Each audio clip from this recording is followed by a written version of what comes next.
All right, guys, this is being recorded. Of course, all of you guys, I see a lot of names that I've seen before, hear this time and time again, but watch this again, especially because what happens is we're learning something new, and some of the nuances might go by us while we're thinking of a question because we're learning something new. We have questions, right?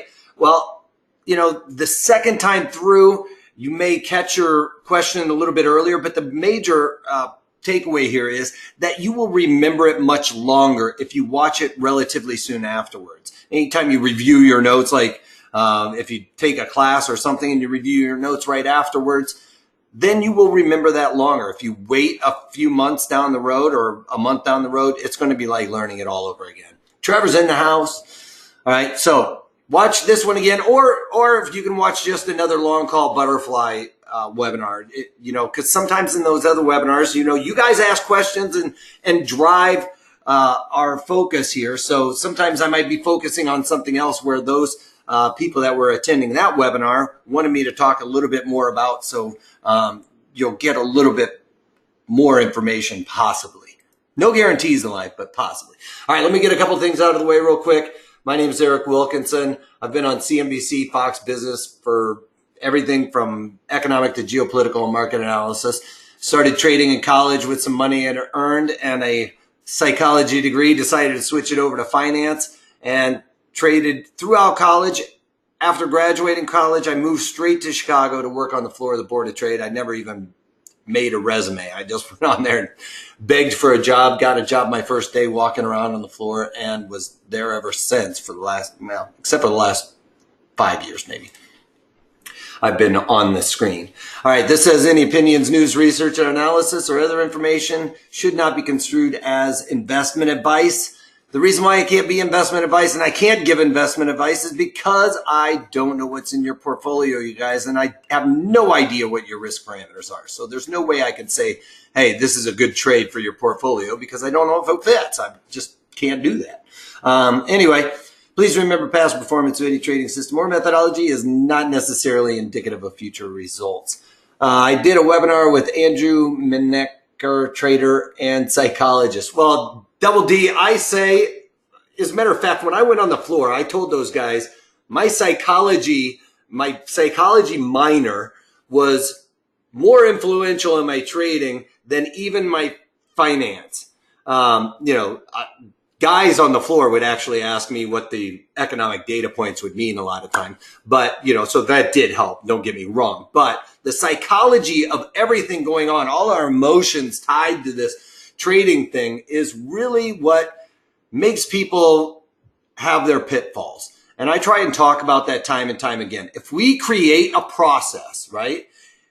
Like I have tried to do with this webinar specifically, you guys should see that if we create a process and we stay mechanical and stay focused on those, on the ins and the outs and everything else, then you will be less emotional. And once you can get rid of that emotion, you're going to be a much better trader. As a matter of fact, one of the first things I learned on the floor was a big trader came up to me, and he was a mentor of mine, at least early on, and was asking me how I was doing trading that day. And I started telling him how much money I was up on the day. And he just looked at me with this like pitiful face and was just like, you know what? You aren't a real trader until you can forget about the money behind what you're doing.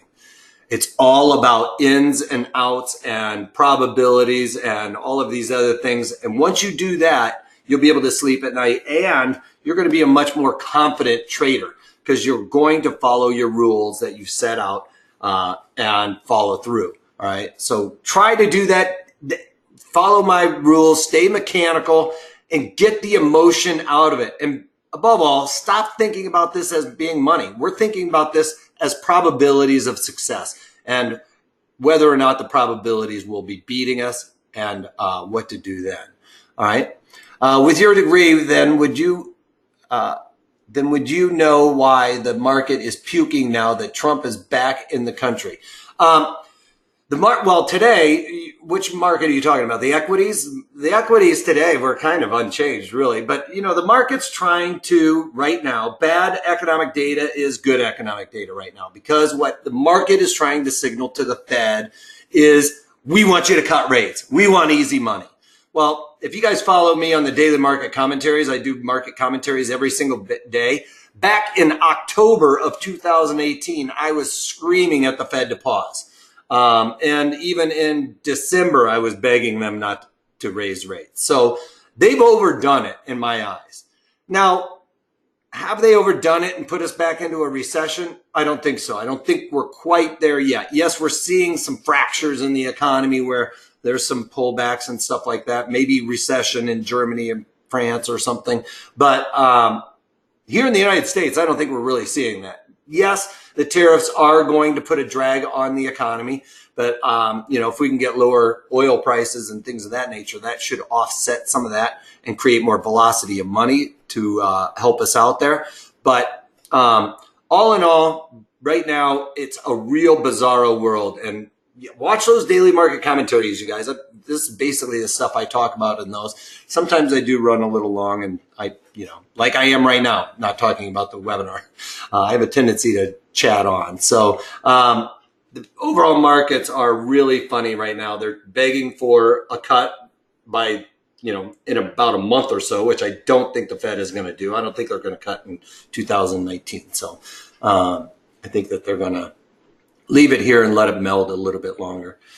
All right. So you can also follow me on Twitter at Wolfman's blog or our parent company at ProTrader Strat for all kinds of market wisdom and whatever.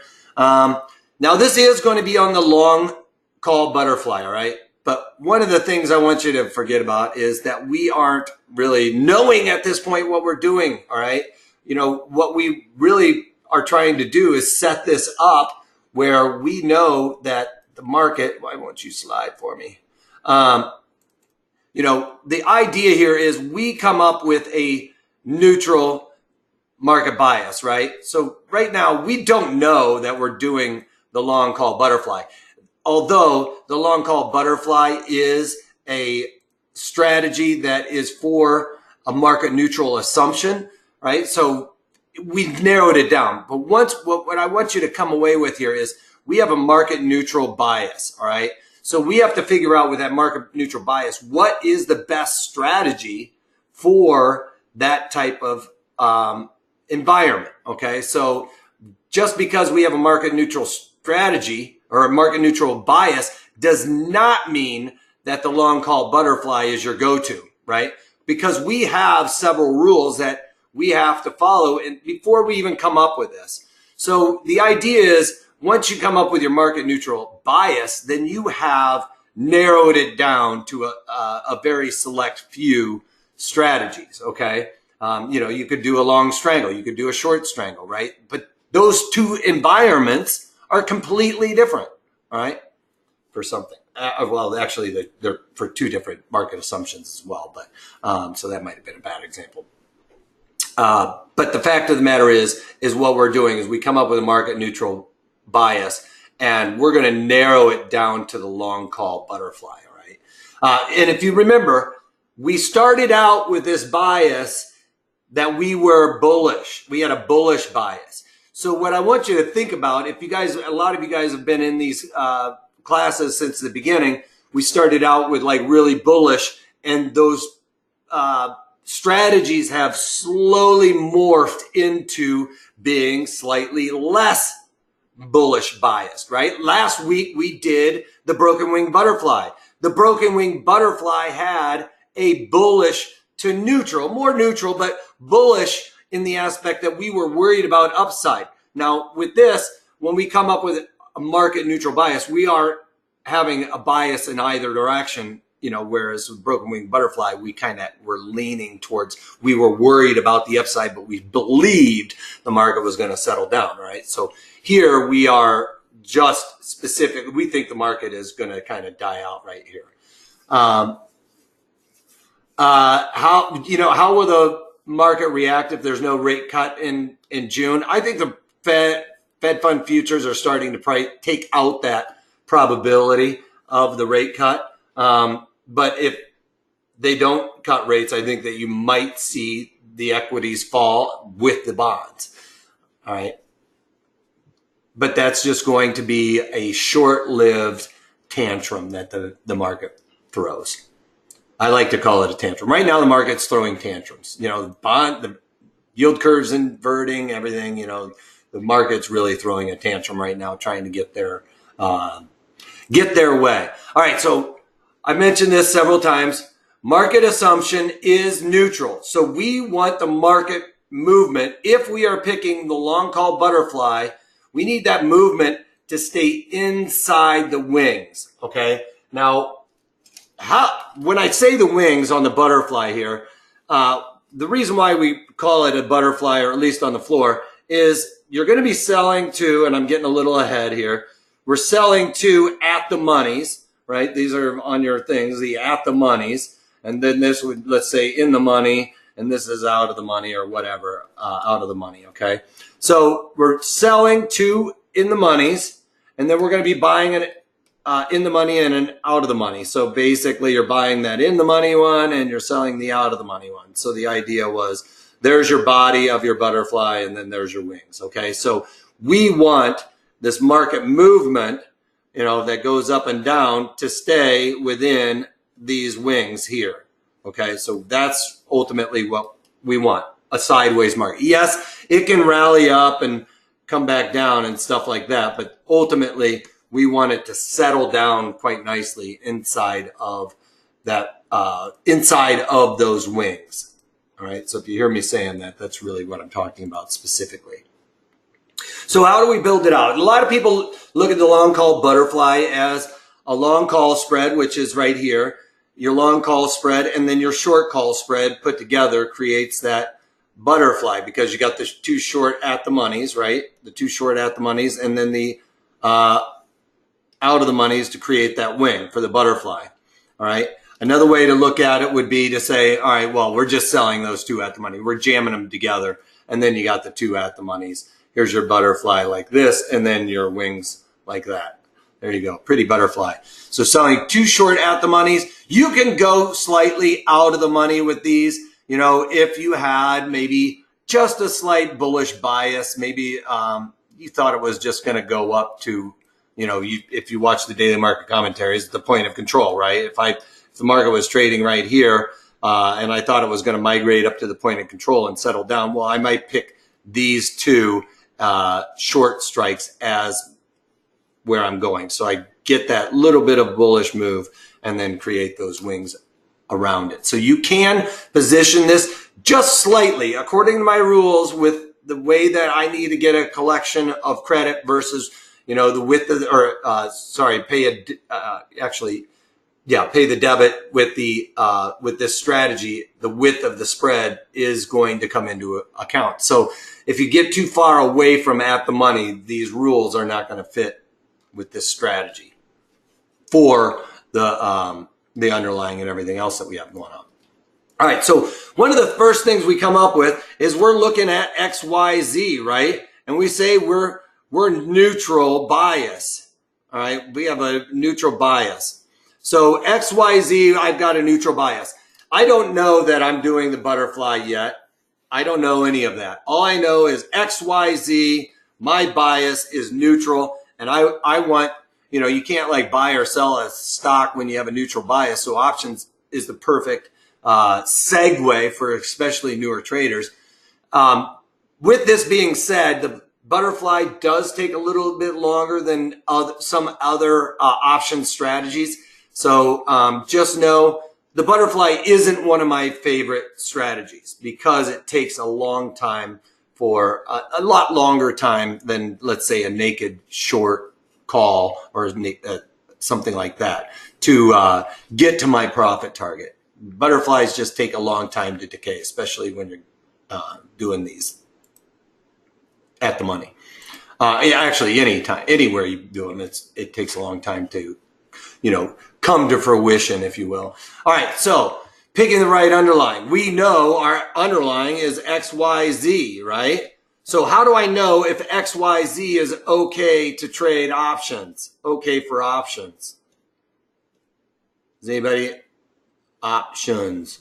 There we go. Options. All right. What we need to do is we have to pull up our trading platform for this. So picking the right Underline. We've got XYZ. We have to know whether or not XYZ is appropriate for trading options. So the first thing I need to do is go over to the trade page or the option montage, and we're going to take a look at these pricing. All right. So I just so happen to have Twilio up here. It's 141 stocks. So my $141 stock. So my rule for this is any stock over $100. So if it's greater than $100 stock, then we basically move the decimal 3 ticks to the left. And for this particular underlying Twilio, I need to have my bid offer in the option montage to be inside of 14 cents. Now, this is during open market, open market operations. All right. All right. This has to be during open market operations, because think about it.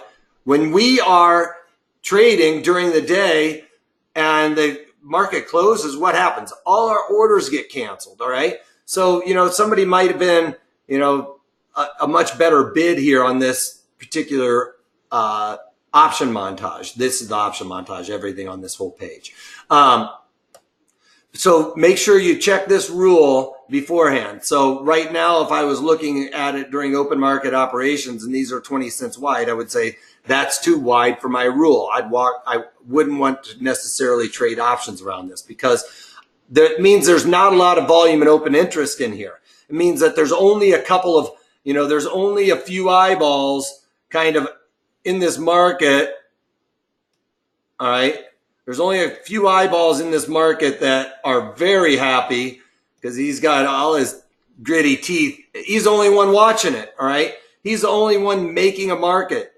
But if you're in a market where there's a lot of open interest and a lot of volume, there's all kinds of eyeballs in here watching this market and trying to make sure that their market is being represented, right? So if I came in and I all of a sudden say, hey, I'm 335 offer, well, in a market that's robust and has a lot of eyeballs, you might see this go, all right, well, I'll be a 312 bid.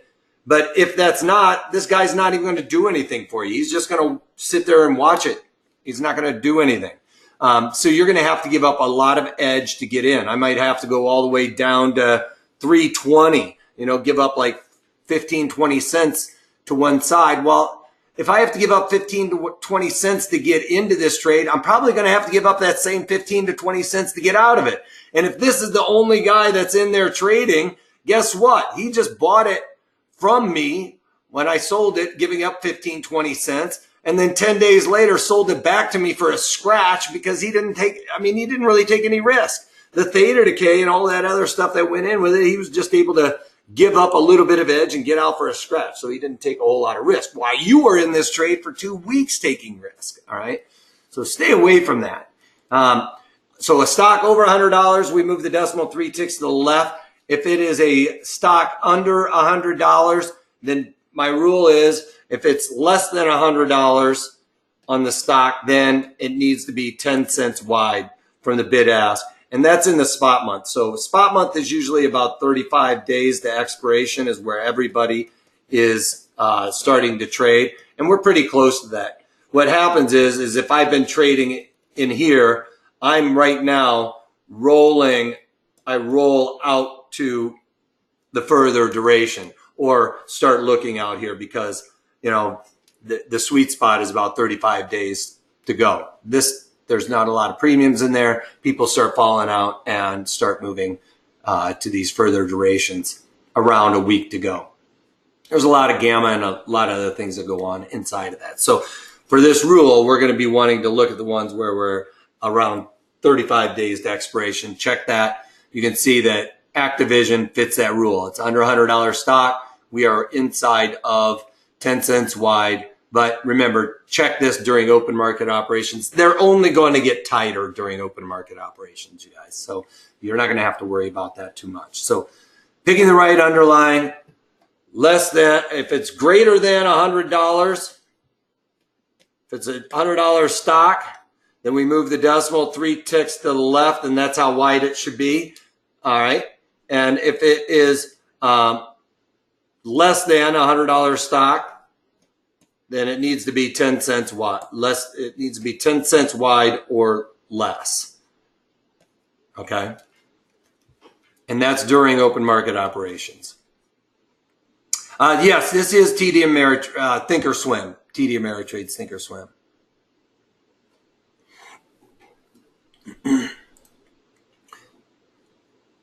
All right. So picking the right environment. So now, picking the right environment would really come in when we know we're doing the long call. Well, we're pretending we don't know we're doing the long call right now, but the right environment we're looking for is when we would have high implied volatility. So for instance, we could take it as an example of, we can just go and look for an example. And don't do this well ahead of earnings, you guys. Follow my earnings rules for earnings trades. We might be talking about a stock that has earnings coming up, but I'm using it because with this strategy, we need high implied volatility, all right?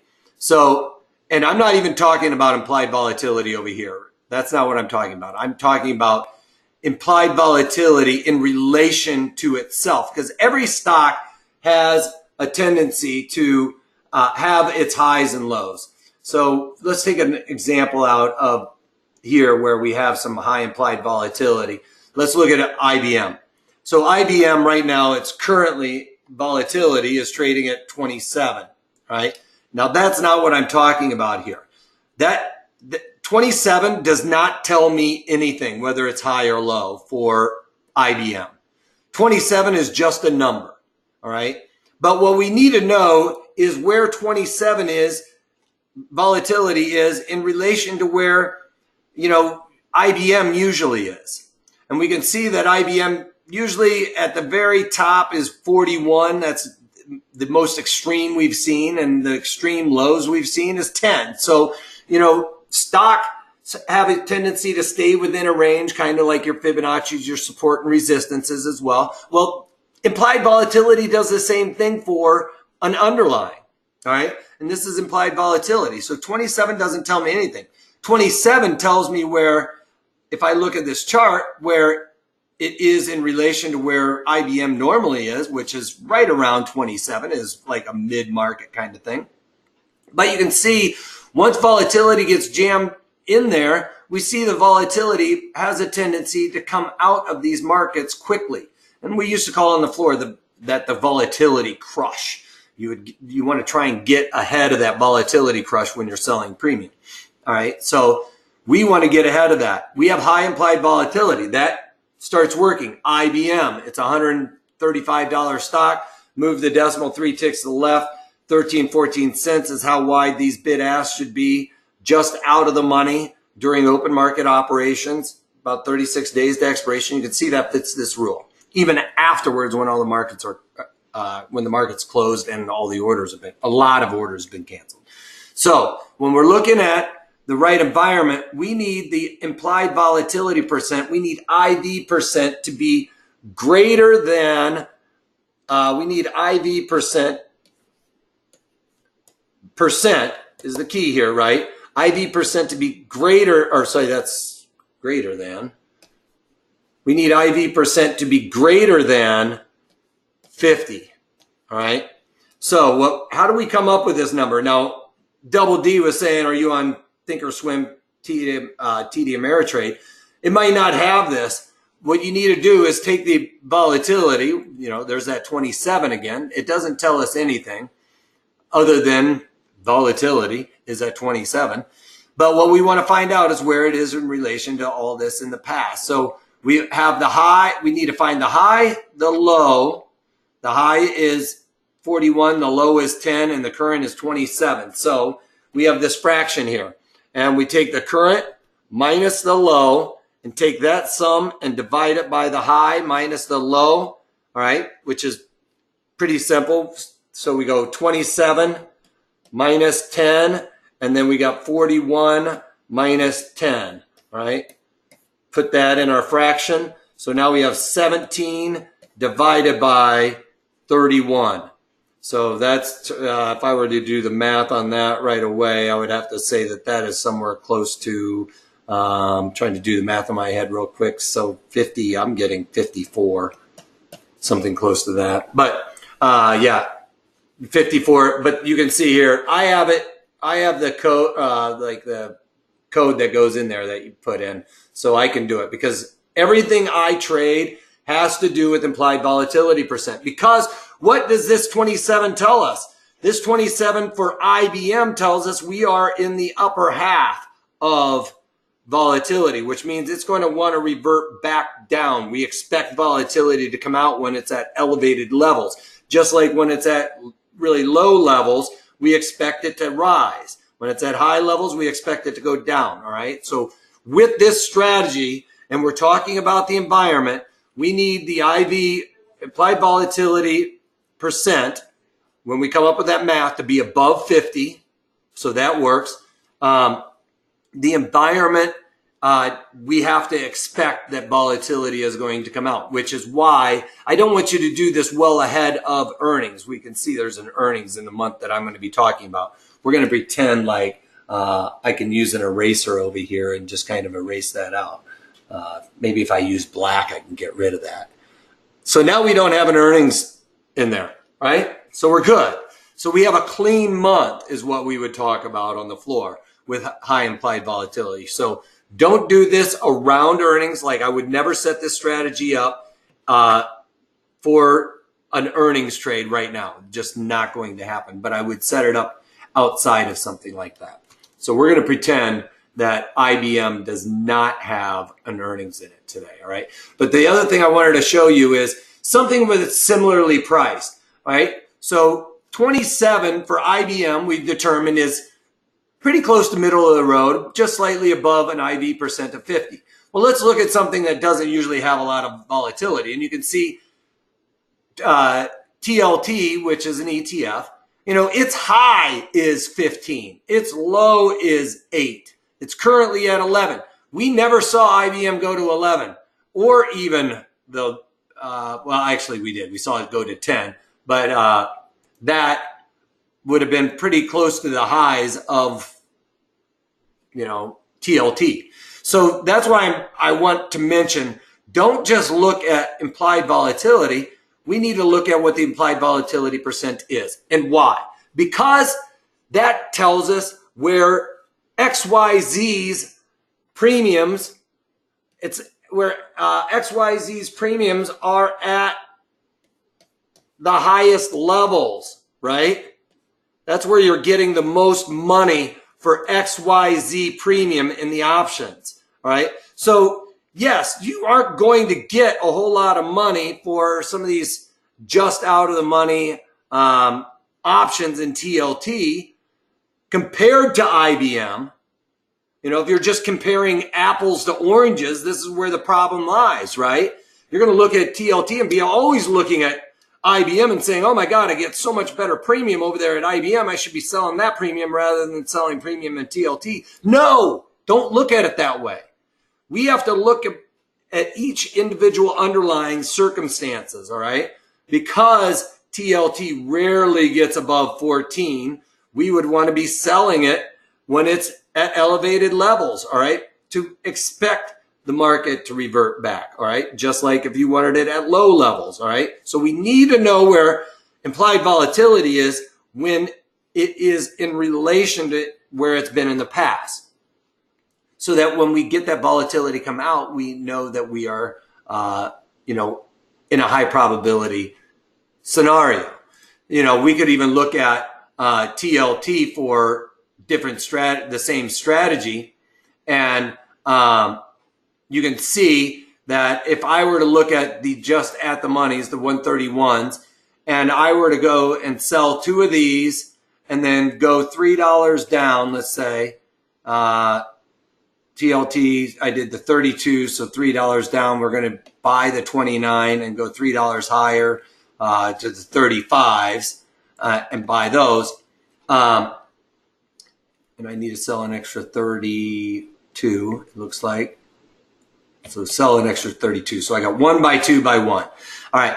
So with that being said, you know, like I can't get very far away you know, if I even went $5 wide, let's say, with TLT, I go $5 wide, go 32s all the way down to, that would be the 27s, buy the 27s and then 32s and goes $5 higher and go to the 37s.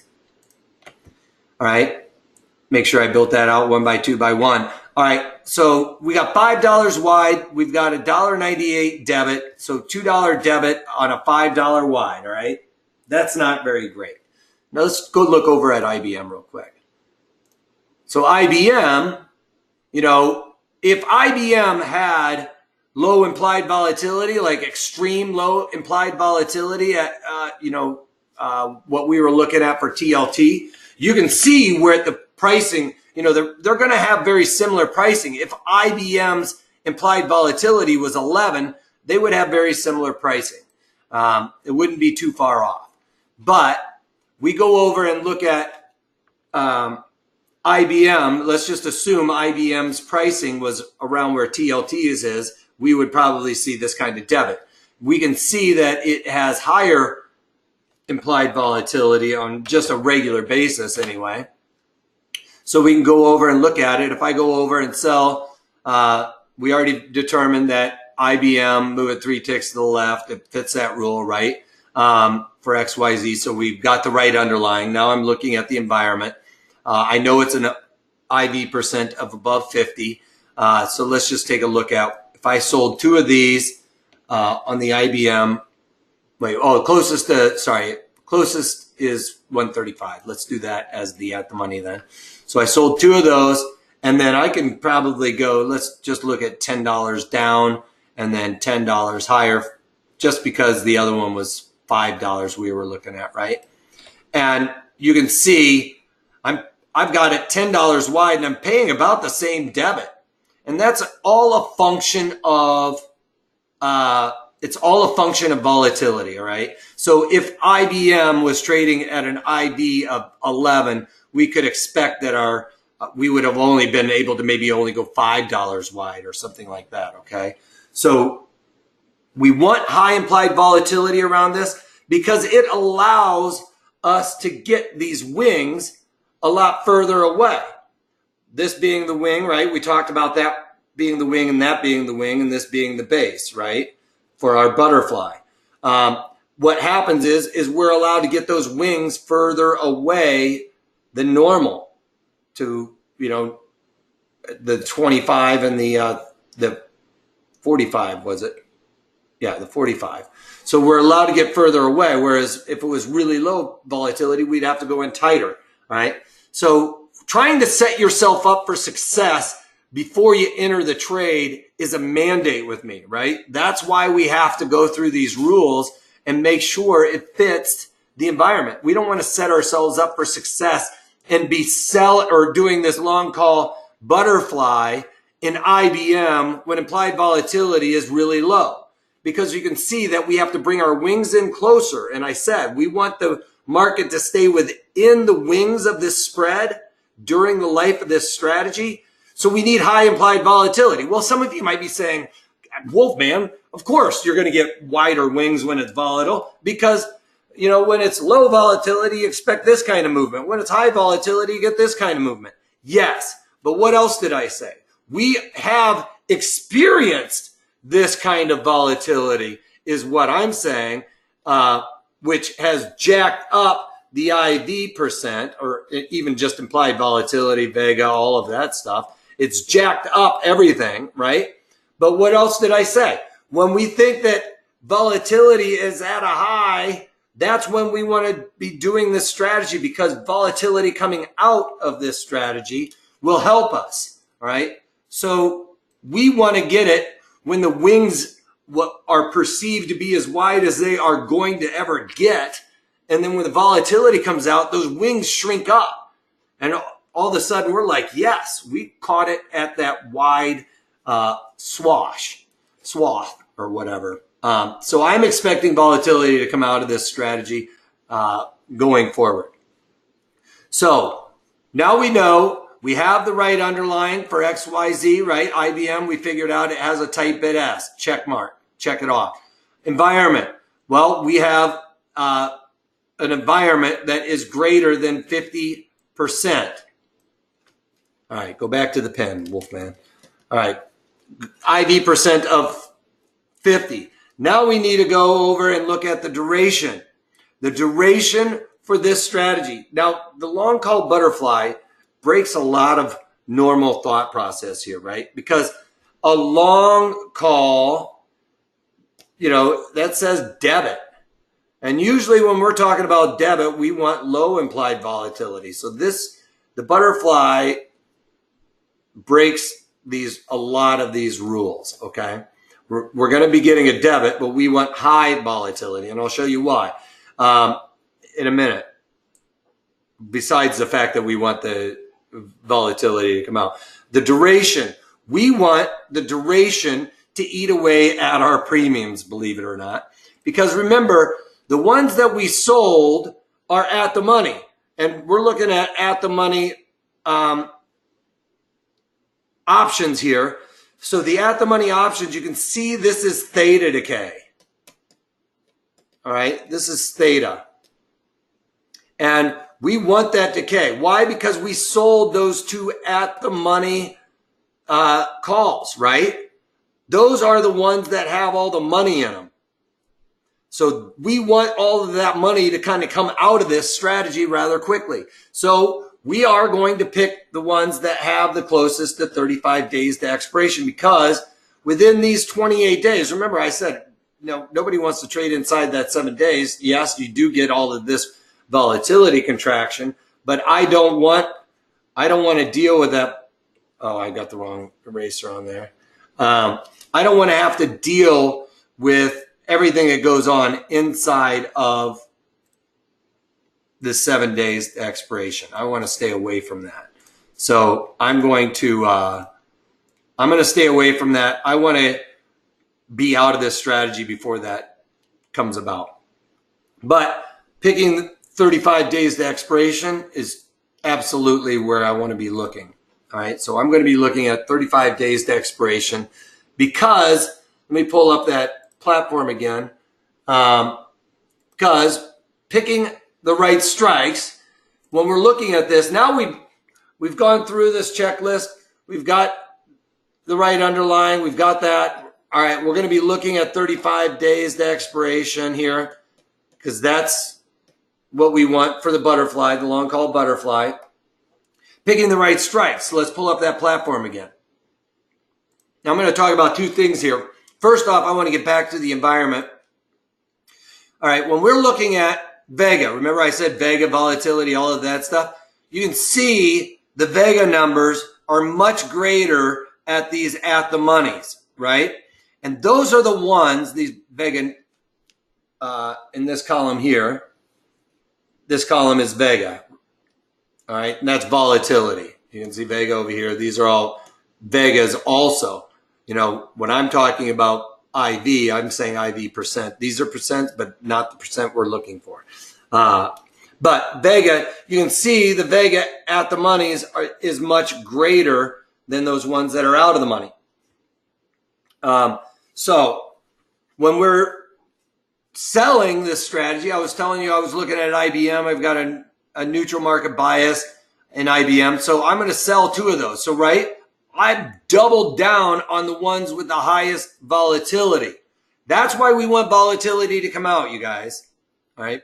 So when I go and buy this one and then go and buy the $10 higher for the 45, yeah, one could say, yeah, the volatility is pretty close. You're only missing out by, you know, a nickel. But that's why I say these butterflies have a tendency to take a little bit longer to go our way. You know, market may settle down just like we want, but the time that needs to be spent inside of a butterfly is a little bit longer than some other strategies. But having said that, picking the right strikes, we want to try and go to the at the monies, and with our underline, with this build out, we want to pay around 33% the width of the wings, or the width of the, you know,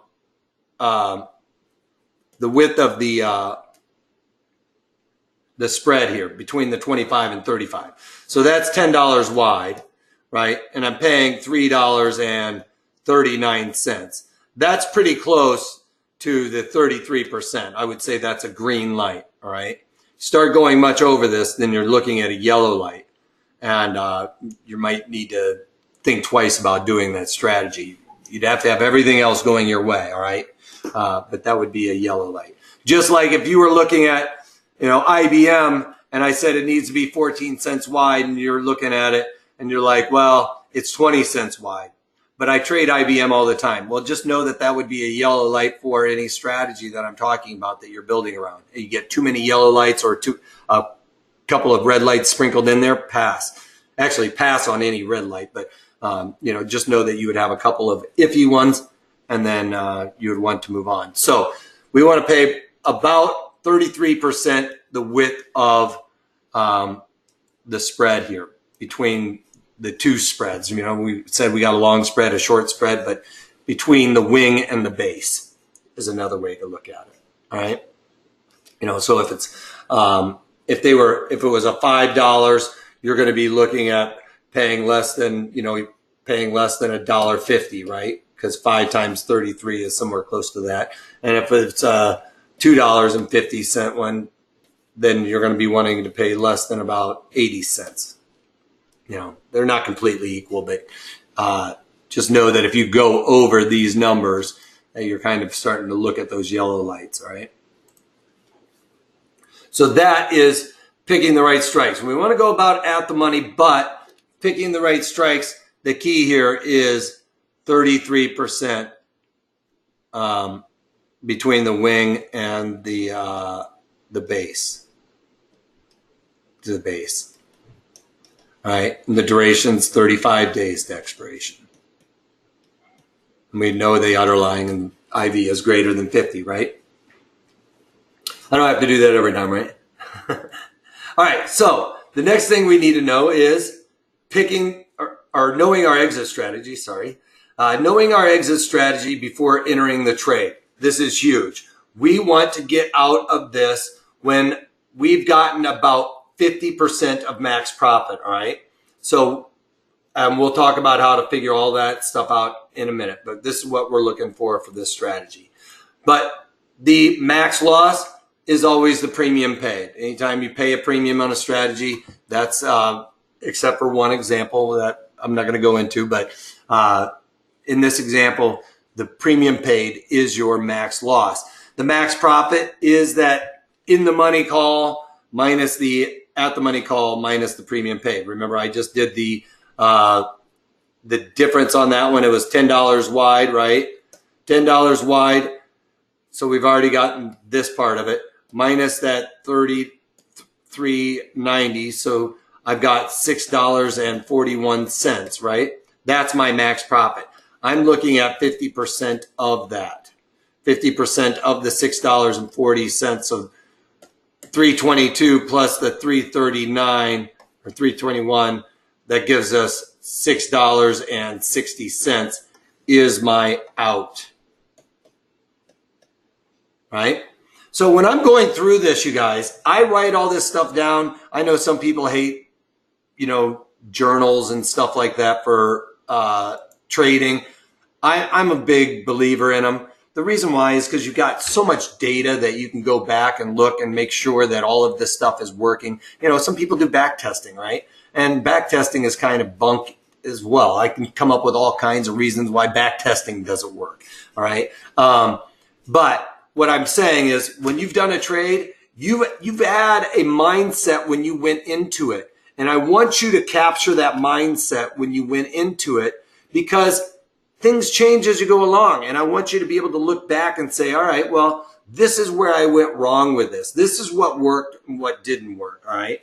And when you can look at all the environment and everything else, and, sometimes it's just the probabilities, and you can look at it. I did everything right. It's the probabilities beat me. We made this one major move. So am I going to beat myself up over it? No, I'm not.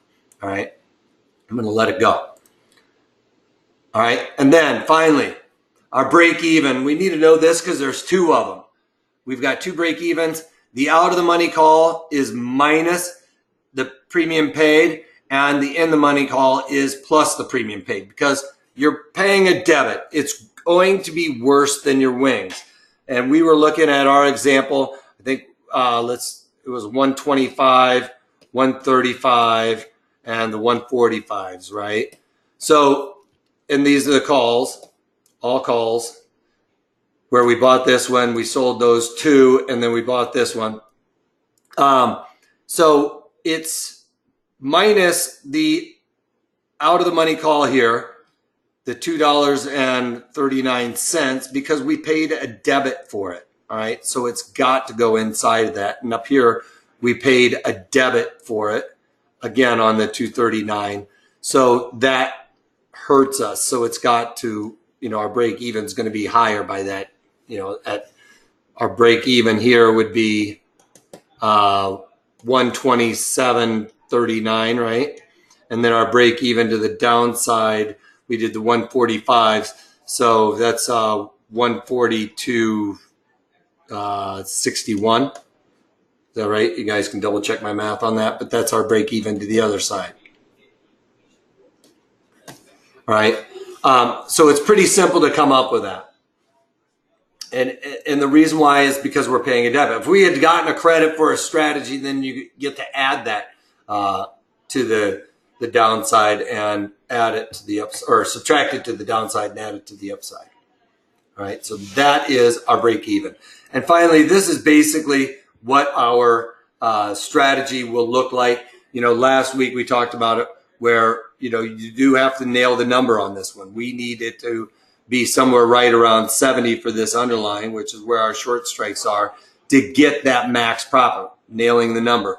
That's why I don't like nailing the number. I don't think, and this is at expiration. I've told you the butterfly takes a long time to come in. Well, for you to get the max profit, it would have to settle right at exactly 70 for you to get all your money for this strategy. And any time between the duration of it that it bounces in and around this area, you're not going to see anywhere close to your max profit. That's why I say we are shooting for 50% of the max profit, right? Because it is a low, very low probability that we are going to be able to nail that number. So get out early. And if you don't like trading butterflies, I have a little bit higher risk tolerance. I say you can go to a third, like especially if you're a newer trader, you don't love butterflies, or this is a strategy you can want to stay away from. You can go at a third of max profit. And profit. Mess that off.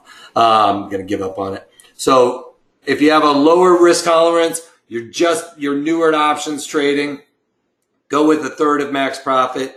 If you've been trading or have a high risk tolerance, then go to 50% of max profit. All right. Yeah. Okay. But because it takes a little bit longer, you can go a little bit less. So the LBC is the best used when in neutral bias market. Yeah. Yes. When you believe the market's going to settle down, then absolutely the long call butterfly is going to be good for this strategy. Do you try and sell it at the expected move? I don't necessarily, but it should. If you're doing this inside, or if you're doing this with the according to my rules, you are going to be very close to that expected move, or at least inside the market maker move. It's going to be close, but it's going to have a pretty good payout if you're right.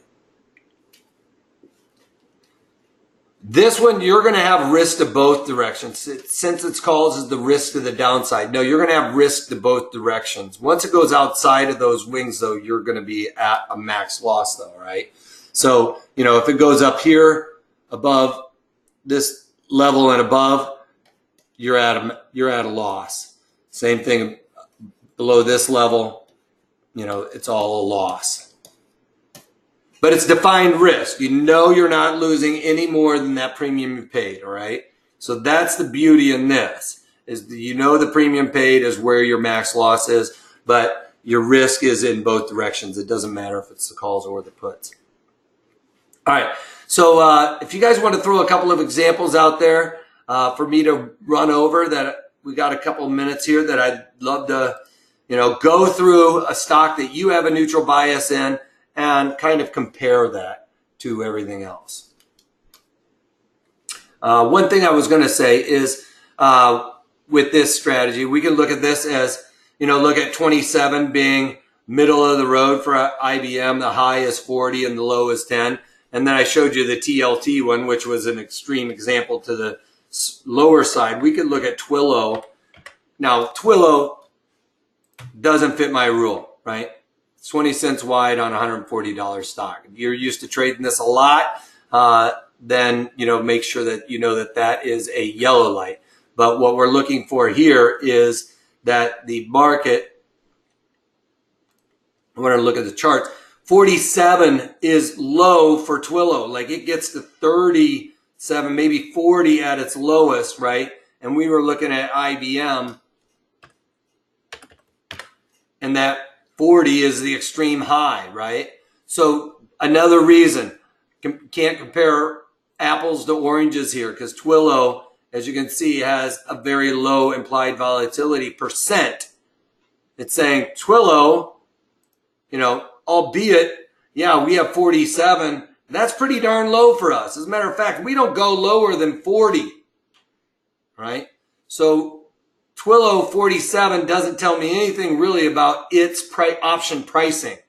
The IB percent tells me when its option pricing is relatively high and when its option pricing is relatively low, okay?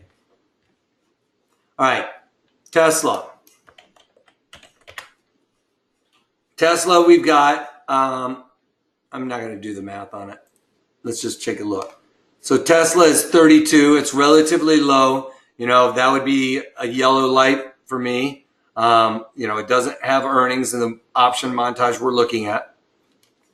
But if you were expecting volatility to come out and all the other rules fit with this, then I would say that, it's a yellow light, but I would be really weary about it. Having said that, we can go ahead and take a look at it. It's a $200 stock. These should be 20 cents wide to the bid ask during open market operations. This fits in open market operations, believe it or not.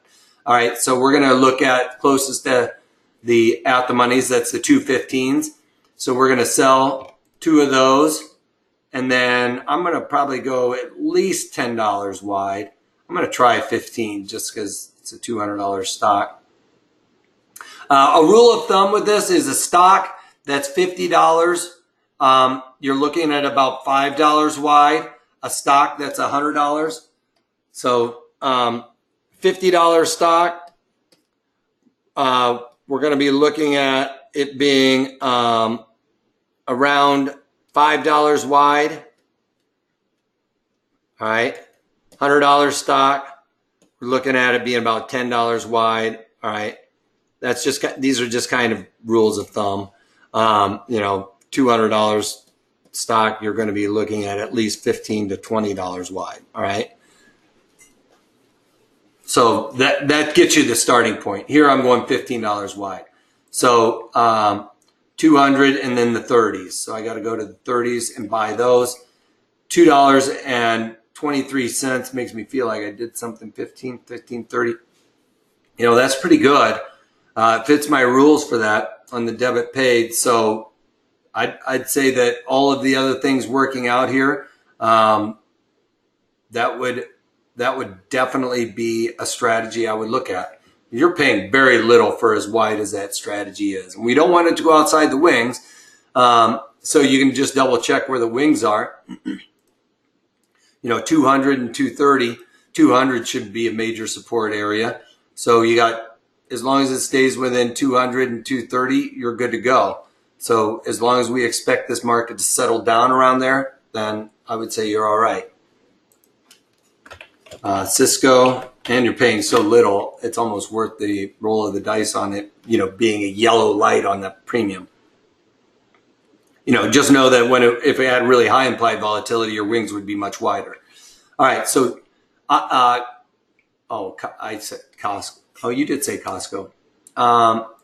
So Costco, let's take a look at it. It's got low implied volatility percent also. If you expected it to come out, it would have to have everything else work out, right? It does fit the rule, 50-cent wide, but this is going to be one of those ones where we're probably going to be looking at, less than $50, $3 wide usually. Sell 2 of those, buy the 250 wide. Where am I going to start? Did I not get the 70? Buy those.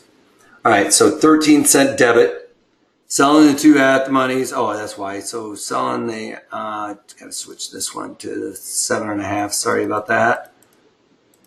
So 7.5. The debit paid 60 cents. That's less than the 80 cents I was saying for a $2.50 wide one, right? So 33% would be somewhere around 70 some cents, close to 80 cents. So that fits that rule. So if not having implied volatility, is the yellow light here, just be a little iffy about it. Make sure volatility is coming out of it. As this happens, if you started seeing volatility spike, then I might be seriously looking to get out of this early, right? So it's pretty easy. 67-cent debit is our max loss on this. And, let's just take a look at it on the Analyze tab. We don't want the stock in there, but you can see right here, we have a slight bullish bias because, the underlying is just trading a little bit lower than where we currently are with our at the monies. But you can see our max loss, our max profit is defined, or max loss is defined, our max profit is also defined. And we can easily figure it out by the width of the spread minus the debit for our max profit. And our max loss is the debit paid. The break evens, you got to subtract because it's a debit, or add it, to the lower one. For the lower one, we have to add it. And for the higher one, we have to subtract it because it makes it worse to the downside. Does that make sense to everybody? You guys have any more questions? All right.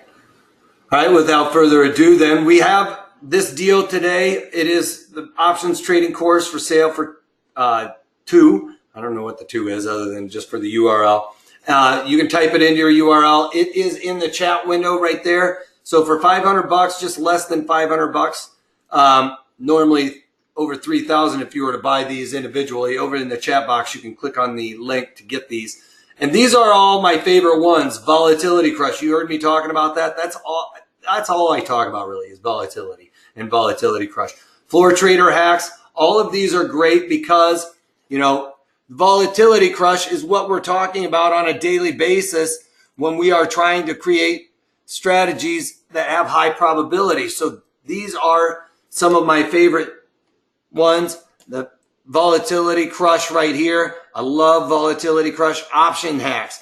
Like if you want to streamline your process, you heard of Lean Six Sigma. This is your Lean Six Sigma.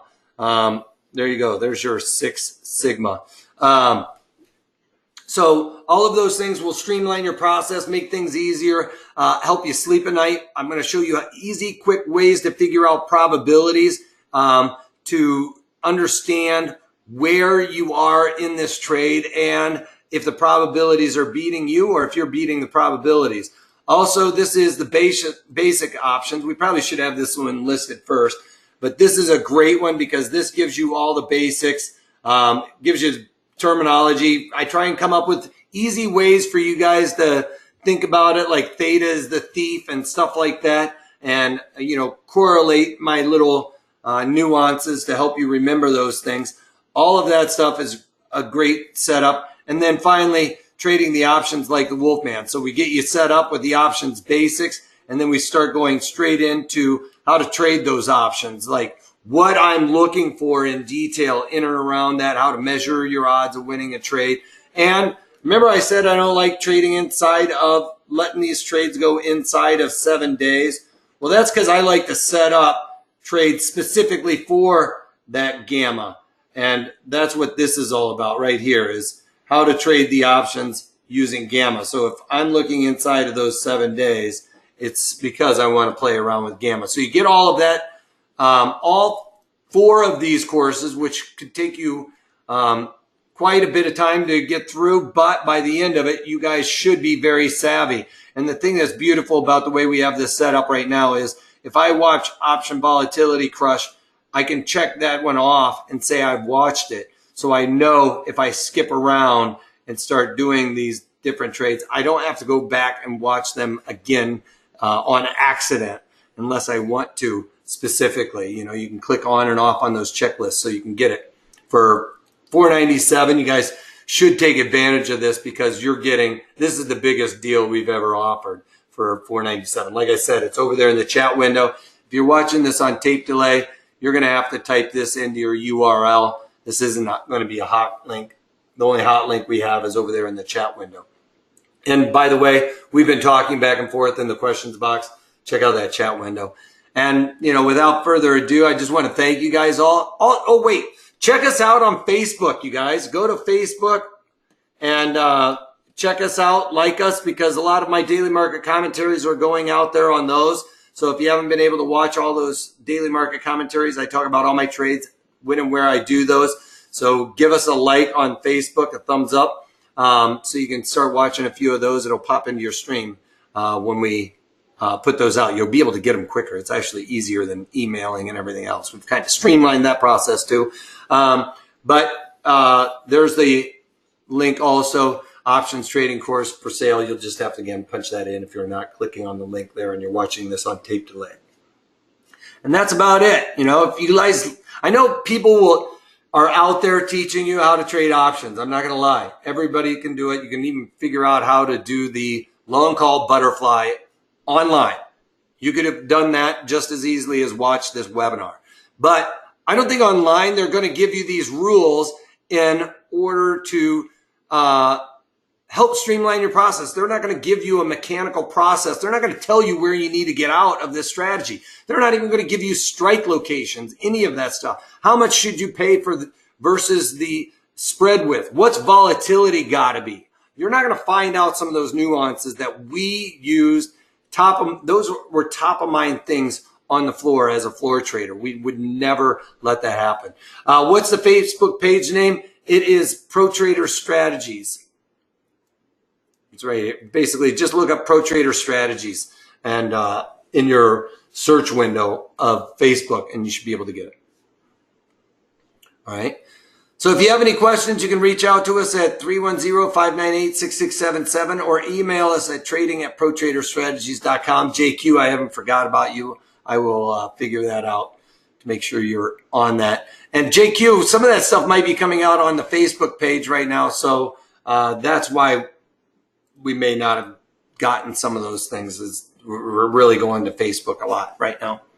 And Facebook will have some of these webinars. You know, if you want them organized, you know, I would suggest if you like to have things organized and don't want to mess around with, you know, like bouncing around strategies that are for savvy traders where I'm gearing it towards people that already know the nuances of options. And I'm teaching to a class of students that know options, know the definitions by the back of their hand and all of those things. You know, then go with the structure of what we were showing you on this course, where you can go through it and it builds up like a snowball, right? We put layers upon layers, or builds up like an onion, where we're adding layers to it to kind of, you know, spur you along, kind of help you along. Whereas on Facebook, it's kind of more random. So, JQ, you don't use Facebook? Well, then follow me on Twitter. Do you use Twitter? I throw it out there on Twitter too. So, we'll make sure you got it.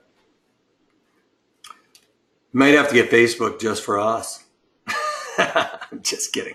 All right. But yeah, if you like more structure to your education, I would go with this. Much easier than bouncing around on YouTube or on our site where, you know, some people aren't doing it as a course. They're just kind of throwing it out there. I try to build this and focus this on you guys and how we all kind of go through these strategies, right? Whether we're learning or we're not learning, you know, just like with this one, we came up with a bias. We don't always know what our bias or what our strategy is for XYZ when we have a neutral bias necessarily. We have to figure out what fits best for it. All right.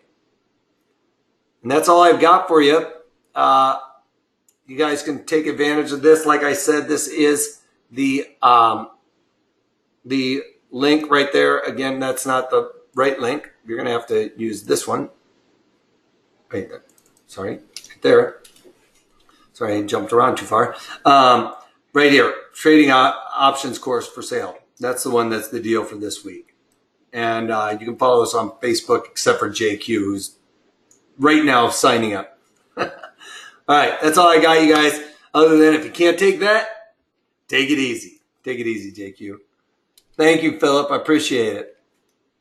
Great webinar. Thanks, DD. I appreciate it. Have a great day too, man.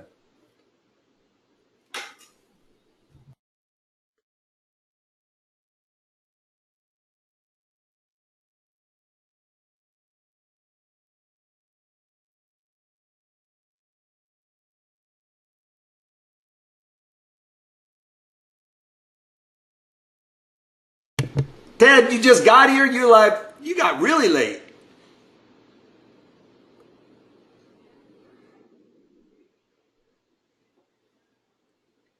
Good to see you made it, though. You should be able to get the video in the email, though. Oh, just a couple minutes ago.